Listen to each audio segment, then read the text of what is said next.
الرحیم حق کو چھپانے سے متعلق کئی تربیتی اصلاحی باتیں سامنے آ رہی ہیں. اس میں سے کچھ باتیں سمجھیں. حضرت ابن مسعود رضی اللہ عنہ نے فرمایا ان الذی یفتن الناس فی کل یستفتى لمجنون. حضرت عبداللہ بن مسعود رضی اللہ عنہ فرماتے ہیں کہ جو آدمی لوگوں کے ہر سوال کا جواب دیتا رہتا ہے، ہر فتویٰ طلب کرنے والے آدمی کا جواب اور فتویٰ دیتے رہتا ہے، وہ مجنون اور دیگانہ پاگل ہولا ہے. کیوں؟ جو شخص لوگوں کے ہر استفتاء، ہر سوال کا جواب دے وہ دیوانہ. کیوں؟ لوگ بعض مرتبہ ہولے سوال کرتے ہیں، اب ان کے ہر ہولے سوال کا تم جواب دو گے تو پھر تم بھی ہولے ہو.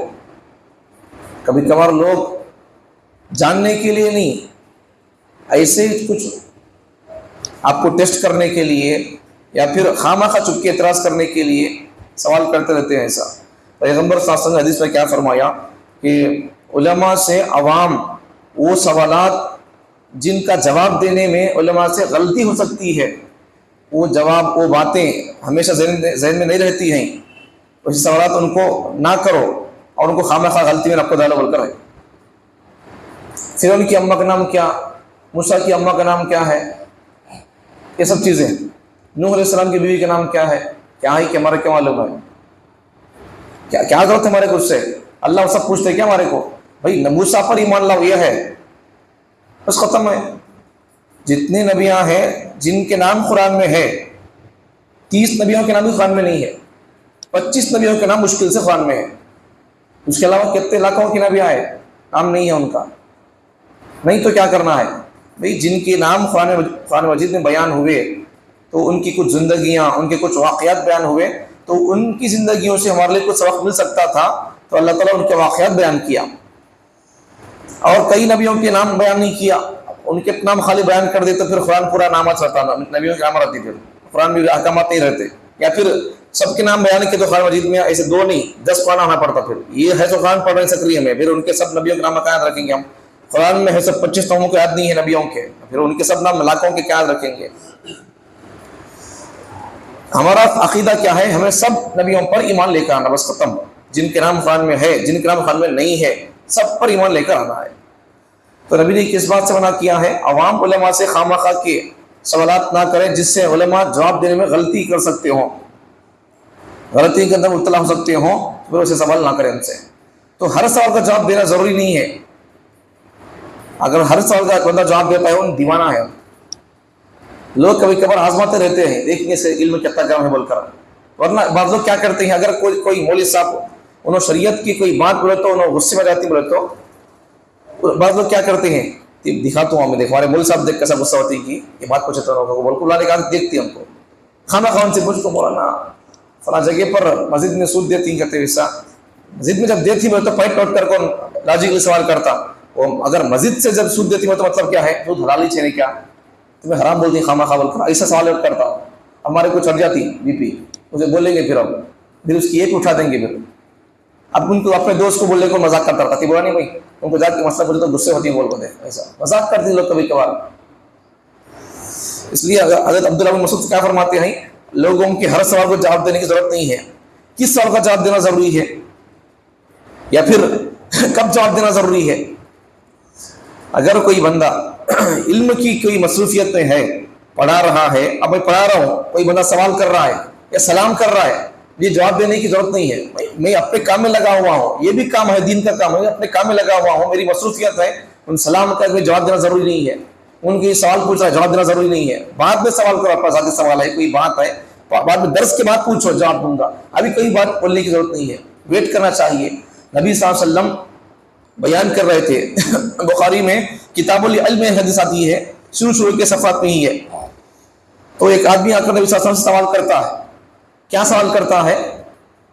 اس حدیث سے، اس قصے سے کیا بتانا ہے؟ پہلے بول دیتا ہوں. اس حدیث سے، اس واقعے سے کیا بتانا ہے؟ جب آدمی کوئی علمی مصروفیت اور مشغولیت میں لگا ہوا ہے، پڑھانے میں، پڑھنے میں، سمجھانے میں، اگر کوئی آدمی سوال کرتا ہے اس دوران میں تو جواب دینا ضروری نہیں ہے. اب پہلے ہماری سبق کیا چل رہا تھا؟ ہمارا حق چھپانا نہیں.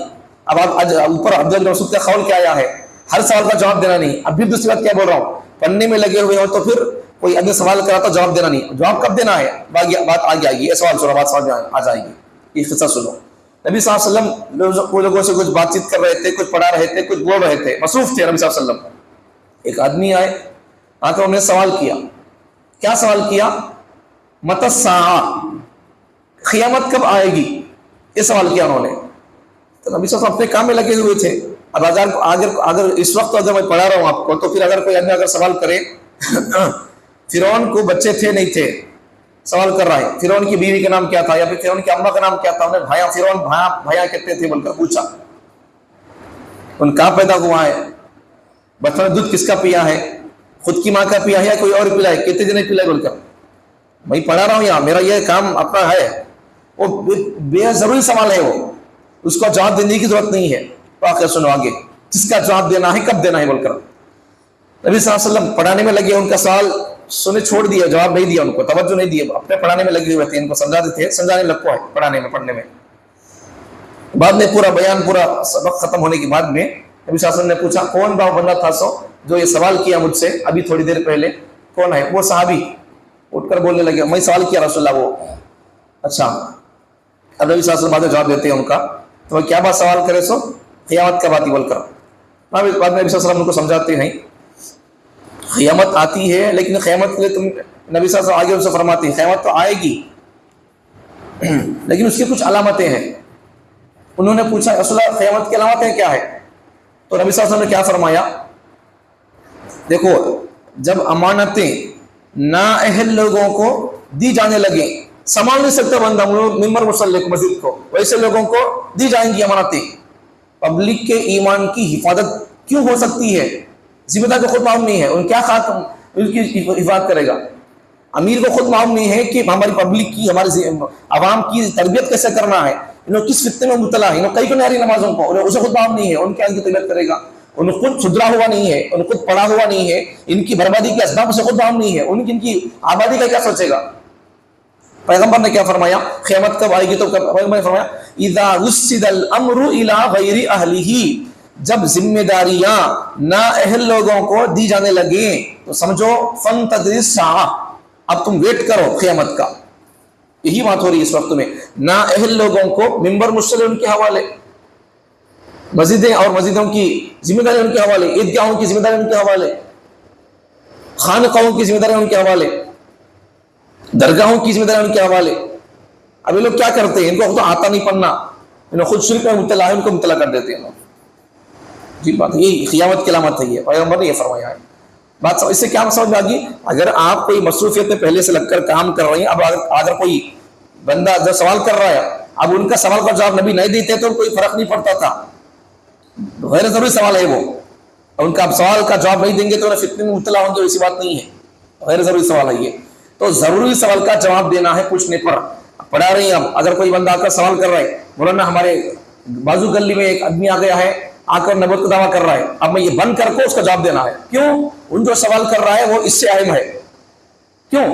اگر جواب نہیں دوں گا ان گمراہ ہو جائے گا، اسے اگر نبی مانے گا یا پھر ان جا کر اسے جواب نہیں دے گا تو پھر ان بھی گمراہ ہوگا، گلی والی پوری قوم گمراہ ہو جائے گی.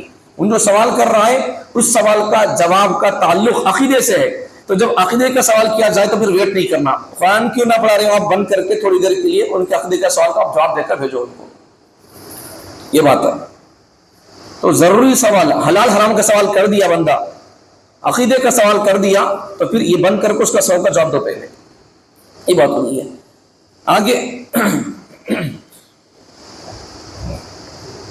اچھا اور ایک بات بھی سمجھو، وعید جو نبی صلی اللہ علیہ وسلم نے بیان فرمائی ہے، اگر کسی سے سوال کیا گیا علم کے بارے میں، ان جانتا ہوا جواب دیتا نہیں ہے تو اس کے لیے اللہ تعالیٰ آگ کی لگام ڈال دیں گے. تو یہ وعید کب ہے؟ یہ وعید اس وقت ہے جبکہ اس کے سوا کوئی دوسرا آدمی مسئلہ بتانے والا نہ ہو، تو اس وقت میں یہ وعید ہے. دوسرے لوگ بتا سکتے مسئلہ،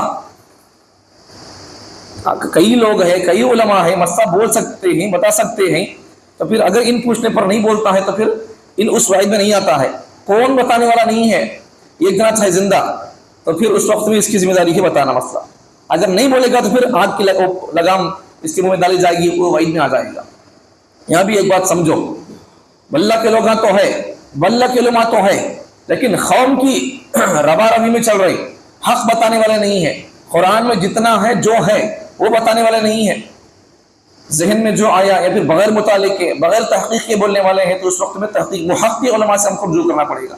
پیغمبر نے حدیث میں فرمایا ہے، کتاب العلم کی حدیث میں، کہ علماء کی بھی دو قسمیں ہو جائیں گی قیامت کے قریب میں۔ بعض لوگ وہ ہوں گے، پیغمبر سے سوال کیا گیا کہ اس حدیث سے علماء کی تنقیص اور تحقیر بیان کرنا مقصد نہیں ہے، لیکن علماء کے بھی دو گروپ ہو جائیں گے، حق والے کون ہوں گے اور باطل والے کون ہوں گے، سمجھا پہچاننا اس کے لیے ہے، اس کے لیے بول رہا ہوں۔ تو پیغمبر سے سوال کیا گیا دھرتی پر اہل خیر کون ہے، اچھے لوگ کون ہے؟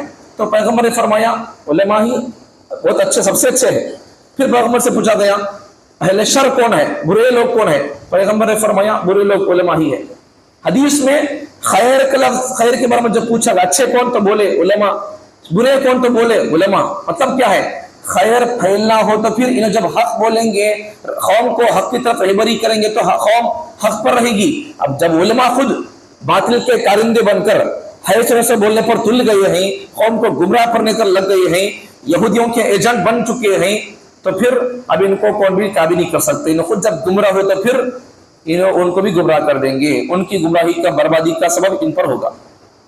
اسی پر ہم نے فرمایا انہوں اچھے رہیں گے تو پھر قوم کو بھی اچھے راستے پر ڈالیں گے، جب انہیں خود گمراہ ہوں گے تو پھر گمراہی کی باتیں کرتے رہیں گے، سے باتیں کرتے رہیں گے، قرآن کی حدیث اور قرآن کی تفسیر کی ہے باتوں سے ہٹ کر اپنی تفسیر اپنی باتیں کرتے رہیں گے، منمانی باتیں، منمانی دین پبلک کو بتاتے رہیں گے، خدائی دین رحمانی دین نہیں، اپنا دین جو دین میں آیا وہ دین بول کر بتاتے رہیں گے، تو پھر خود بھی گمراہ ہوں گے اور پبلک کو گمراہ کریں گے۔ اس لیے پیغمبر نے فرمایا کہ وہ لوگ وہ ہوں گے، علماء شر بھی ہوں گے، علماء خیر بھی ہوں گے، علماء سو بھی ہوں گے، برے علماء بھی ہوں گے۔ تو ہم کو پہچاننا ہے علماء حق کون ہے، پہچان کر ہم کا ان سے جا کر مسئلہ پوچھنا ہے۔ آگے سنو، جس کو خود صحیح علم نہیں، اس کو مسائل و احکام بتانے کی جرأت نہیں کرنا چاہیے۔ صحیح علم نہیں ہے، صحیح حدیث کا علم نہیں ہے، مطالعہ ختم ہو چکا ہے، مطالعہ کرتا ہی نہیں بندہ، ویسے آدمی کو مسئلہ بولنا بھی نہیں ہے، بتانا بھی نہیں ہے، اگرچہ ان عالم ہی کو نہ ہو، مطالعہ نہیں کر رہا ہے، وہ پڑھ رہا نہیں ہے، کتابوں سے تعلق ٹوٹ چکا ہے، اسے مسئلہ بولنا نہیں ہے۔ بھائی پڑھنے بنانے میں لگا ہوا ہے، مسئلے سے واقف، مسئلے کو جانتا ہے، پڑھتا ہے، اسٹڈی کرتا ہے، اسے بولنا چاہیے۔ نہیں ہے تو پھر مطالعہ نہیں تو بات کیسے معلوم ہوگی؟ نہیں ہے۔ جن کے ظاہر کا آگے کتمان علم کی وعید انہی علوم و مسائل کے متعلق ہے، علم چھپانے کی وعید، کتمان علم چھپانے کی وعید انہی علوم و مسائل کے متعلق ہے جو قرآن و سنت میں واضح بیان کیے گئے ہیں۔ قرآن حدیث میں جو علوم اور جو احکامات مسائل بیان کیے گئے ہیں، ان کے بارے میں، ان علوم کے بارے میں اگر سوال کیا گیا تو پھر جواب نہیں دینے پر وہ آگ کی لگام ڈال دی جائے گی۔ ورنہ پھر اگر کسی سے کوئی سائنسی سوال کیا گیا، ان جواب نہیں دے رہا ہے کوئی عالم، تو پھر اس پر پوچھے تو نہیں بولتا ہے تو بول کر اس کا نہیں بولنے والے کے لیے آگ کی لگام ڈال دی جائے گی، وہ وعید اس کے اوپر نہیں آئے گی۔ قرآن حدیث کا کوئی سوال کیا گیا، عقیدے کا کوئی سوال کیا گیا، جان کر نہیں بولتا ہے، بولنے والا اس کے علاوہ کوئی اور بھی نہیں ہے، پھر اس وقت میں یہ وعید میں آ جائے گا۔ جن کے ظاہر کر کے اور ان کے پھیلانے کی ضرورت ہے، قرآن حدیث کے علوم جاننا بھی ہے، اس کو ظاہر بھی کرنا ہے، اس کو پھیلانا بھی ہے۔ اگر اس کا سوال کیا گیا تو بولنا ہے، سائنس کا کوئی سوال کیا گیا، کوئی اور سوال کیا گیا، تو پھر اس وقت اس کا جواب نہ دے گا تو بھی وعید میں نہیں آئے گا۔ وہ اور آگے کی بات، وہ باریک اور دقیق مسائل جو عوام نہ سمجھ سکتی ہو، فتنے میں، غلط فہمی میں مبتلا ہونے کا خطرہ ہو، تو ایسے مسائل اور احکام عوام کے سامنے بیان نہ کرنا ہی بہتر ہے۔ اور ڈیپلی باتیں، بہت گہری باتیں جو سمجھ میں نہیں آ سکتی ہیں، ہاں شریعت اتنی بات تو پکی ہے، شریعت کی ہر بات سمجھ میں آتی ہے، لیکن سمجھنے کے لیے دل دماغ پاک کر کو صاف کر کو حاضر رکھ کو سمجھیں گے تو سمجھ میں آ جائے گی۔ ورنہ جو بات ہم کو سمجھ میں آتی ہے تو وہ تم کو سمجھ میں کیوں نہیں آتی ہے؟ ہاں ذرا دماغ لگنا پڑتا ہے، 2-3 بار سننا پڑتا ہے، 10 بار سننا پڑتا ہے، تب جا کے وہ بات دماغ میں چڑھتی ہے۔ لیکن عام طور پر کیا ہے، پبلک کے سامنے نہیں سمجھ سکتے بات تو پھر ان کو سامنے زیادہ ڈیپلی باتیں بولنا نہیں ہے۔ اب انہوں سمجھ نہیں سکتے کہ بول کو اگر کوئی ڈیپلی بات نہیں بول رہی بولے تو پھر اس وقت میں دیکھو عقیدے کی بات کتنی بھی ڈیپلی کیوں نہ ہو اسے سمجھنا پڑے گا، اس لیے کہ ہمارا ایمان ہماری جنت میں جانے کا وہ شرط اس پر تھی کو ایسا، اب سمجھ میں نہیں آتی بولتا کیسا بول سکتے ہیں ایسا. ایک بار میں ایک پوائنٹ بولا ختم نبوت پر، کسی نوجوان نے آ کر کہا مولانا آپ اتنی ڈیپلی بات بولیں گے پبلک کیا سمجھے گی؟ بھئی یہ ڈیپلی بات نہیں ہے، میں کئی حدیثوں کو، کئی واقعات کو، کئی کتابوں کے، کئی ورقوں کے خلاصے کو ایک نقطے میں پیش کر رہا ہوں. اگر اس کی تفصیل کر دیں گے کتاب بن جائے گی اتنی موٹی. میں اس کو کیا کر رہا ہوں، یہ ایک جملے میں پیش کر رہا ہوں، اسے ایک نقطے کی شکل میں پیش کر رہا ہوں. نقطہ کیا تھا وہ، بھئی ہمارے جنت میں جانے کے لیے کیا ہونا ہے؟ اللہ کو ماننا، نبیوں کو ماننا اور ہمارے نبی کو ماننا. ہمارے نبی کو کیسا ماننا ہے؟ نبی صلی اللہ علیہ وسلم کو نبی ماننا، آخری نبی ماننا. اگر کوئی بندہ نبی صلی اللہ علیہ وسلم کو نبی مانتا ہے، آخری نبی نہیں مانتا، تو پھر سبھی جہنمی ہے. نبی کو نبی مان کر بھی آخری نبی نہ ماننے کی وجہ سے جہنمی ہے. اگر کوئی بندہ اللہ کو مانتا ہے، اللہ کے ساتھ کسی کو شریک نہیں کرتا، نبی کو مانتا، ہمارے نبی کو مانتا ہے، اور پھر ہمارے نبی صلی اللہ علیہ وسلم کو آخری نبی مانتا ہے، لیکن ہمارے نبی سے پہلے کے نبیوں میں سے کسی ایک نبی کو نہیں مانتا، تب بھی جہنمی ہے. ہمارے نبی کو نبی نہیں مانتا، تب بھی جہنمی. ہمارے نبی کو خاتم النبیین آخری نبی نہیں مانتا، تب بھی جہنمی. ہمارے نبی کو نبی مانتا ہے، آخری نبی مانتا ہے، لیکن ہمارے نبی سے پہلے کے کسی نبی کا ایک نبی کا انکار کرتا، تب بھی جہنمی ہے. پھر کسی حلال چیز کو حرام سمجھتا ہے، سب کو پورے نبیوں کو مانتا ہے، ہمارے نبی کو مانتا ہے، ہمارے نبی کو آخری نبی مانتا ہے، لیکن کسی حلال چیز کو حرام سمجھتا ہے یا کسی حرام چیز کو حلال سمجھتا ہے، کھاتا نہیں ہے، حلال چیز کو حرام سمجھتا ہے یا حرام چیز کو حلال سمجھتا ہے، تب بھی کافر ہو جائے گا. یا پھر قرآن مجید کے بعد بعض لوگوں کا عقیدہ ہے اللہ تعالیٰ 40 پارے اتارے کرتے، 30 پارے یہاں ہے کرتے، بقیہ 10 پارے حضرت مہدی لے کو آتے کرتے، یا پھر 10 پارے بقیہ بکری خالی کرتے بول کر. اس قسم کا عقیدہ رکھنے والا بندہ وہ بھی کافر ہے. یا پھر کوئی بندہ ایسا عقیدہ پالتا ہے کہ کسی اپنے بڑے حضرت کو، بڑے پیر صاحب کو، بڑے مرشد کو کیا سمجھتا ہے، جیسا نبی سے غلطی نہیں ہوتی ایسا ہمارے حضرت، ہمارے پیر صاحب سے بھی غلطی نہیں ہوتی، انہیں بالکل گناہوں سے پاک ہے.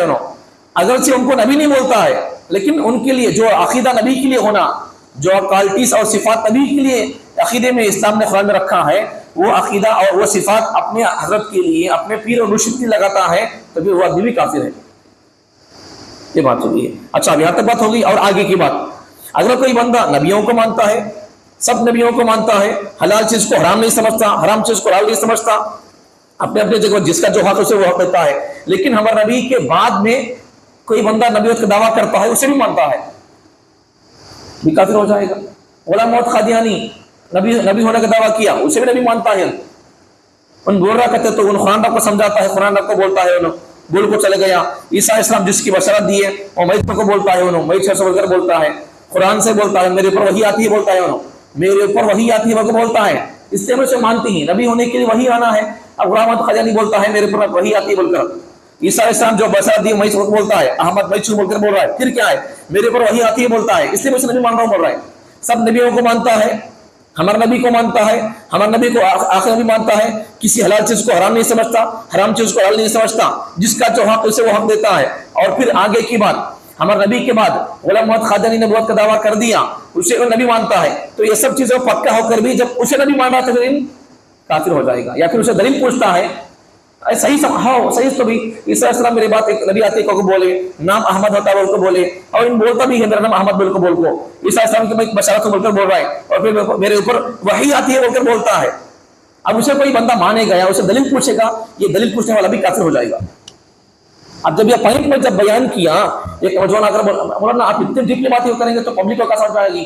میں جب اسے اگر سادے انداز میں اسے میں نکات کی شکل میں پیش کیا، پوائنٹس کی شکل میں پیش کیا، اگر اسے میں سمجھا شروع کروں تو پھر 300 صفحے لگ جائیں گے کتاب لکھے تب. پھر اللہ کے بارے میں عقیدہ کیا ہے، اللہ کا رسالت کا عقیدہ کیا ہے، رسالت کہاں سے شروع ہوئی ہے، نبی کون ہے پہلے، ان کے عقیدے کیا ہے، انہوں کہاں آئے، کیا ہوا، ان کے اولاد میں پھر کون نبی بنے. اگر یہ تفصیل شروع کر دیں گے تو پھر اتنی موٹی کتاب لکھنا پڑے گا، پھر 30 گھنٹے لگ جائیں گے. پھر تو اسے نکات کی شکل میں پیش کیا، میں احادیث کی قرآن آیات کے جمع کر کے ایک نکات کی شکل میں پیش کیا. میں اب یہ اگر مثلا نہیں سمجھے گا تو یہ اتنی ڈیپلی بات ہے، یہ ڈیپلی بات ہے، ڈیپلی بات کیا بھی نہیں ہے، یہ ڈیپلی بات ہو سمجھ میں آئے نہ آئے، عقیدے کی بات کو سمجھنا پڑے گا، ماننا پڑے گا، دل سے اسے ماننا پڑے گا. لیکن اتنی بات تو پکی ہے، کوئی بات ہمارے عقل سے باہر کی بات نہیں ہے. آگے سمجھے تو پبلک کے سامنے وہ گہری باتیں بیان کرنا نہیں جو سمجھ نہیں سکتی ہے. حضرت ابن مسعود رضی اللہ عنہ فرماتے ہیں کہ اگر عوام کو ایسی حدیثیں سناؤ گے جن کو وہ پوری طرح نہ سمجھ سکیں تو ان کو فتنے میں مبتلا کر دو گے. پبلک اگر کوئی ایسی حدیث جو سمجھ نہیں سکتی ہے تو اگر ان کے سامنے ویسی باتیں ویسی حدیثیں پیش کر دیں گے اور سمجھ نہیں سکتے تو پھر کیا ہو جائے گا؟ فتنے میں مبتلا ہو جائیں گے وہ لوگ. آگے حضرت علی فرماتے ہیں عام لوگوں کے سامنے علم کا اتنا اظہار کرو جس کو ان لوگوں کی عقل و فہم برداشت کر سکے. کیا تم یہ چاہتے ہو کہ اللہ رسول کی تکذیب کریں؟ پبلک جتنی باتیں سمجھ سکتی ہے ان کی عقل کے مطابق اتنی باتیں بیان کرو. ان کی عقل سے اوپر کی باتیں بیان کرو گے وہ سمجھ نہیں سکتے. اگر تم ان کی عقل سے اوپر کی باتیں کرو گے تو پھر وہ لوگ پھر اللہ رسول کا انکار کر دیں گے. ان کی عقل میں جتنی بات آ سکتی ہے اتنی باتیں ان کو بیان کرو. جو بات ان کے فہم ان کی عقل سے بالا تر ہے آتی نہیں ہے تو پھر وہ ان کے دلوں میں شکوک شبہات پیدا کر دے گی، خدشات پیدا کر دے گی. جب فتنے شکوک شبہات ڈاؤٹ پیدا ہو جائیں گے تو پھر بندہ ڈاؤٹ کے پیچھے پڑھ کر ایمان بھی چھوڑ دے گا. آگے علماء کی ذمہ داری ہے کہ عالم کی ذمہ داری ہے کہ مخاطب کے حالات کا اندازہ لگا کر کلام کرے. سامنے بیٹھے ہوئے لوگ کیسے ہیں ان کے حساب سے بیان کریں. اب ہمیں ایسا بیان کر رہی اللہ دی کئی کو آیا، اللہ دی کے بعد یفتہ کئی کو آیا، یفتہ پڑھنا یفتہ پڑھنا، ناس پڑھنا نوس پڑھنا، اسے کیا پڑھنا، ناسا ناسو پڑھنا کیا پڑھنا، ایسا اس کی تحقیق پیش کر دیں. سمجھ نہیں سکتے آپ. جتنی بات سمجھ سکتے ہیں اتنی بات بولنا ہے، سمجھ میں آنے کے لائق کی بات. سمجھ میں نہیں آتی ہوئی بات سمجھ ان کو بیان کرنے کی اجازت نہیں ہے. اب خالہ تھا بولے تو اب خالہ فرمایا اللہ نے. ابھی خالہ پہلے کیا تھا؟ پہلے خالہ نہیں تھا، یہ پہلے خالہ قبلہ تھا. خالہ کیسا بنا؟ یہ سب سمجھ نہیں سکتے آپ، بولنے کی ضرورت نہیں ہے. علم کورس پڑھ لیں گے تو سمجھ آئے گا. عالم کورس اگر آپ بھی پڑھ لیں گے 2-3-4 سال کے 60 علم کورس بھی ہے. آن لائن بھی آپ علم دین کورس پڑھ سکتے ہیں. آپ کی آسانی کے لیے علماء کرام نے ایسا کورسز تیار کیے ہیں جو آپ کو سمجھ میں آ سکتی ہے. قرآن کا موٹا گرامر سمجھ میں آ سکتا ہے، قرآن سے آپ قریب ہو سکتے ہیں. علماء نے اسے آسان انداز میں سمجھانے کے لیے نصاب اور نظام سلیبس تیار کیا ہے. آگے کی بات حدیث نبی صلی اللہ علیہ وسلم فرماتی ہے حکمت کی بات کو ایسے لوگوں کے سامنے بیان نہ کرو جو حکمت کی باتوں سے ایسے لوگوں کو نہ روکو جو اس بات کے اہل ہوں. اگر لوگ حکمت سمجھ سکتے ہیں، علم حدیث کا شوق ہے، پڑھ سکتے ہیں، سمجھ سکتے ہیں، اگر تم ان کے سامنے علم حکمت کی باتیں نہیں کریں گے تو پھر نقصان ہو جائے گا. اگر تم نے ایسا کیا، بیان نہیں کی حکمت کی باتیں، حدیث کی باتیں، تو ان لوگوں پر ظلم ہوگا. ان کو شوق ہے پڑھنے کا، سننے کا، سمجھنے کا. اگر تم ان کے سامنے حکمت کی، حدیث کی نکات اور قرآن کے نکات بیان نہیں کرو گے پھر ان کا نقصان ہوگا، ان پر تم ظلم کیسے کا. شوق لے کوئی لوگ سمجھنے کے لیے، علم حکمت سیکھیں گے بول کر تم ان کے اگر سامنے حکمت بیان نہیں کریں گے، حدیث بیان نہیں کریں گے، ان پر ظلم ہوگا تمہاری طرف سے. اور جو اہل نہیں اور جو لوگ حکمت کی باتیں، علم کی باتیں سمجھ نہیں سکتے، ان کے سامنے اگر تم حکمت کی باتیں بیان کرو گے تو پھر یہ حکمت پر ظلم ہوگا، یہ نقصان کر دیں گے لوگ. آگے امام قرطبی فرماتے ہیں کسی کافر کو جو مسلمانوں کے مقابلے میں مناظرے کرتا ہو یا کوئی بدعتی گمراہ جو لوگوں کو اپنے خیالات کی طرف دعوت دیتا ہو، اس کو علم دین سکھانا اس وقت تک جائز نہیں جب تک یہ ظن غالب نہ ہو جائے کہ علم سکھانے سے اس کے خیالات درست ہو جائیں گے. اب کوئی غیر مسلم آدمی ہے، اگر تم اپنی باتیں، مذہب کی باتیں اسے بتائیں گے تو ان کو اچھا سمجھنے کے بجائے الٹا سمجھ کر اگر اسلام پر اعتراض کرے گا، ہمارا نبی صلی اللہ علیہ وسلم شادیاں اتنے کریں ایسا ان کو بولیں گے تو ان بجائے اسلام میں آنے کی یا پھر اچھا ایسا تمہارے نبی صلی اللہ علیہ وسلم اچھا ایسے بے عورتوں کا ہاتھ پکڑے کیا، ان کی زندگی کا انتظام کرے کیا، ایسا اچھا سمجھنے کے بجائے ان غلط سوچتا ہے تو نبی شہوت پرست تھے، عورتوں کے لیے بڑھتے تھے، ایسا اگر الٹا سمجھے گا تو اس وقت میں اس ایسی بات نہیں کرنا ہے. ہاں غالب گمان ہے کہ ان دین میں آ سکتا ہے، علمی دین کی باتیں سن کر خیب آ سکتا ہے تو پھر اس سے شریعت کی باتیں بول سکتے ہیں. اگر نہ ایسا نہیں، انہیں اعتراض کر سکتا ہے، مناظرہ مقابلہ کے لیے آ سکتا ہے میدان میں تو اس سے ایسی باتیں نہیں بولنا شریعت کی باتیں. یا پھر کوئی بدعتی آدمی ہے، قرآن حدیث کی ایسی باتیں سن کر اسلام پر اعتراض کر سکتا ہے یا لوگوں کو گمراہ کر سکتا ہے، اس کے لیے علم کی باتیں سنانا ہی اسے، ورنہ پھر ہمارے پوائنٹ سن کر ان لوگوں پر اعتراض کرے گا. اگر ایسا بیان کریں گے، ابوبکر صدیق رضی اللہ عنہ نبی صلی اللہ علیہ وسلم کی پیشانی کی بوسہ دی، جب نبی صلی اللہ علیہ وسلم کو وفات کا وقت قریب تھا یا وفات ہو گئی تھی تو ابوبکر آ کر نبی صلی اللہ علیہ وسلم کو پیشانی کی بوسہ دیا، تو پھر یہ لوگ بدعتی لوگ کیا نقطہ نکالیں گے، وہاں سے پلٹ نکالیں گے. انہوں دیکھو اپنے بڑوں کو، ابوبکر کے بڑے پیر مرشد ابوبکر نبی صلی اللہ علیہ وسلم تھے تو ابوبکر نے اپنے پیر مرشد کا بوسہ لیا ہے، ان کو پیشانی کو چوما ہے، ان کو پیر پر جب پیشانی چوم سکتے تو پیر پڑ سکتے، ایسا لوگ الٹا نکات نکالیں گے، وہ لوگ کو گمراہ کریں گے. اس لیے بدعتی لوگوں کے سامنے اسی علم کی باتیں ان کے سامنے پیش نہیں کرنا ہے، ورنہ پھر وہ لوگ کیا کریں گے، اپنے بندے کو گمراہ کریں گے وہ لوگ. اچھا آگے، حاکم یا بادشاہ کو ایسے مسائل نہ بتانا جس سے وہ رعیت پر، پبلک پر ظلم کا راستہ نکال سکے، جائز نہیں ہے ایسا۔ پبلک کو آپ ایسے، بادشاہ کو ایسے مسئلے بتا رہی ہیں آپ کہ دیکھو بادشاہ تمہاری پبلک ایسا کر رہی ہے، تو ان کو یہ اگر دیکھو ایسا کر دیا تو وہ صحیح راستے پر آ سکتی ہے، ان کو مارو، تمہیں ان کو مار تو صحیح سدھر سکتے ہی، ان کو کوئی ایسے مسئلے ایسے باتیں بول رہا ہے بندہ کہ بادشاہ سن کر پبلک پر ظلم کر سکتا ہے، تو پھر ویسے وقت میں بادشاہ کو ایسی باتیں بتانا جائز نہیں، اس لیے کہ اگر وہ باتیں سن لے گا تو پھر ان پر ظلم کرے گا پبلک پر، ایسا کرنا جائز نہیں ہے۔ بادشاہ کو بھڑکا کر پبلک کا ظلم کرنے کے لیے اسے ابھارنا، یہ سب چیزیں جائز نہیں ہے۔ عوام کے سامنے، ابھی اہم بات، عوام کے سامنے حیلے اور رخصتیں بیان نہ کریں بلا ضرورت کے، خواہ سو کر نماز پڑھ سکتے، بیٹھ کر نماز پڑھ سکتے، گھر میں نماز پڑھ سکتے بول کر خواہ یہ سب باتیں نہیں بولنا ہے، روزہ چھوڑ بھی سکتے بول کر، نماز معاف بھی ہے بول کر، بھائی نماز معاف ہے کس کے لیے؟ عورت کے لیے، ناپاک ہونے کے حق میں نماز معاف ہے سوچ سے۔